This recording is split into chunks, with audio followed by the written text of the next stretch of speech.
Hay pocos periodos en la historia de España tan convulsos como estos 2 años, de 1934 a 1936. Hoy vamos a meternos de lleno en cómo la Segunda República, que era muy joven, acabó hundiéndose en una espiral de violencia que la llevó directa a la guerra civil.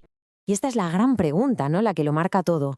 ¿Cómo es posible que una democracia se venga abajo así? El caso de España en estos años concretos es un ejemplo de libro, un caso de estudio fascinante y por encima de todo trágico, de cómo ocurre ese colapso.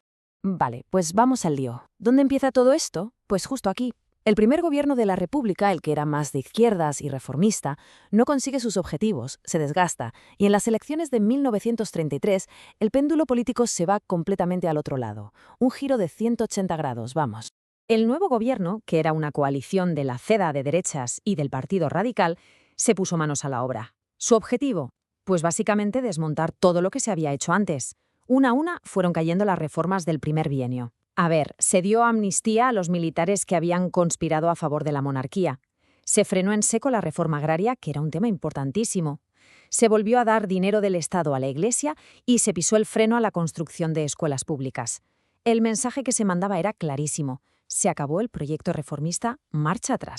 Pero ojo, que el cambio no fue solo de leyes. Hubo algo quizá más importante. El gobierno movió ficha en la cúpula militar. Promovieron a puestos clave a generales como Franco, Mola o Godez. Y esto es crucial porque no eran precisamente republicanos convencidos, más bien todo lo contrario. A Franco, de hecho, lo nombran jefe del Estado Mayor. Pensemos un momento en lo que significa esto. Poner al frente del ejército a los que teóricamente deben defender el sistema a personas que desconfían profundamente de él. Como se puede imaginar, esto iba a tener unas consecuencias enormes. Claro, esta política de dar marcha atrás, de contrarreformas, no iba a salir gratis. La izquierda no se quedó de brazos cruzados, ni mucho menos. La reacción fue contundente. Toda esa tensión que se había ido acumulando, al final, explotó. Y explotó en octubre de 1934 en forma de una insurrección armada. Y que nadie se confunda, que esto no era una simple manifestación. El objetivo, sobre todo para el ala más radical del Partido Socialista, la de Largo Caballero, era explícito. Lo decían sin tapujos. Querían hacer como los bolcheviques en Rusia en 1917. Asaltar el poder por la fuerza. La inspiración era directamente la Revolución Rusa. La revuelta estalló en dos sitios muy diferentes, con resultados también muy distintos. Por un lado, Cataluña. Allí el levantamiento tuvo un carácter más político, más nacionalista, y la verdad es que el ejército lo controló bastante rápido. Pero lo de Asturias, eso fue otra historia. Aquello fue una guerra en toda regla. Los mineros, armados, se hicieron con el control de la región. ¿Y qué hizo el gobierno? Pues enviar a las tropas más duras, a la Legión, con el general Franco coordinando la operación desde Madrid. Y la represión fue brutal. Aplastaron la insurrección sin contemplaciones.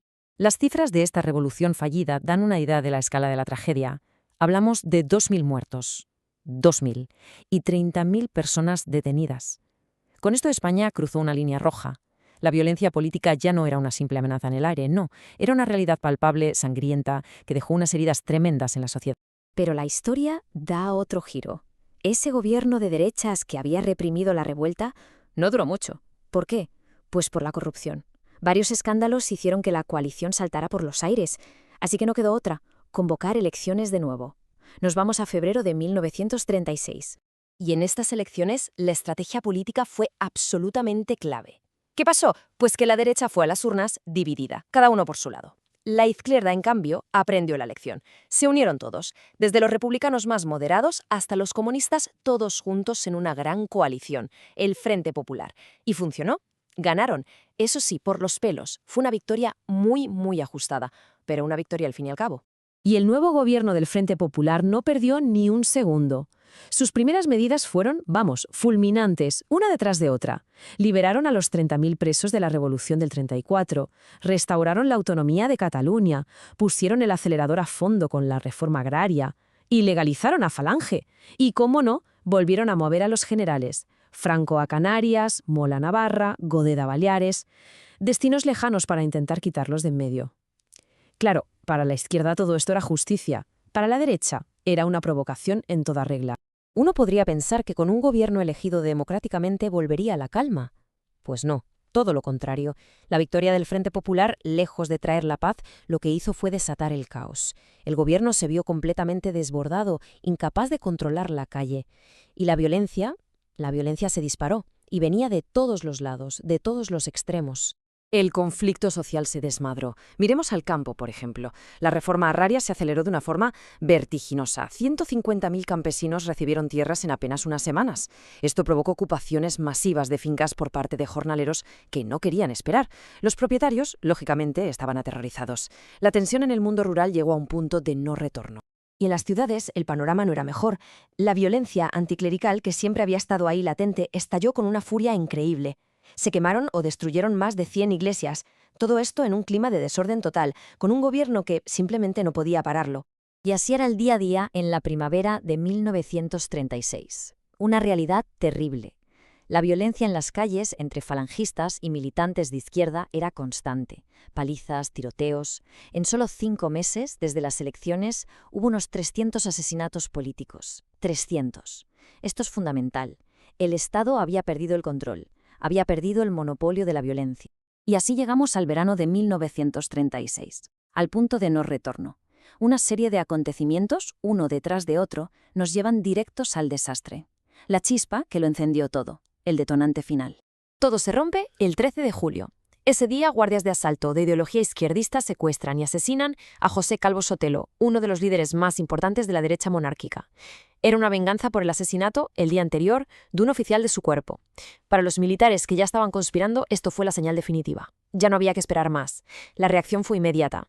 4 días después, el 17 de julio, en Marruecos, comienza el levantamiento militar. La Guerra Civil Española había estallado. Y todo esto nos deja con una pregunta final flotando en el aire. Cuando vemos esta espiral, esta cadena de acción y reacción, de radicalización por ambos lados, de violencia que no para de crecer, cabe preguntarse, ¿era inevitable? ¿Estaba España condenada a la guerra civil? ¿O hubo momentos, puntos de inflexión, en los que todavía se podía haber elegido otro camino?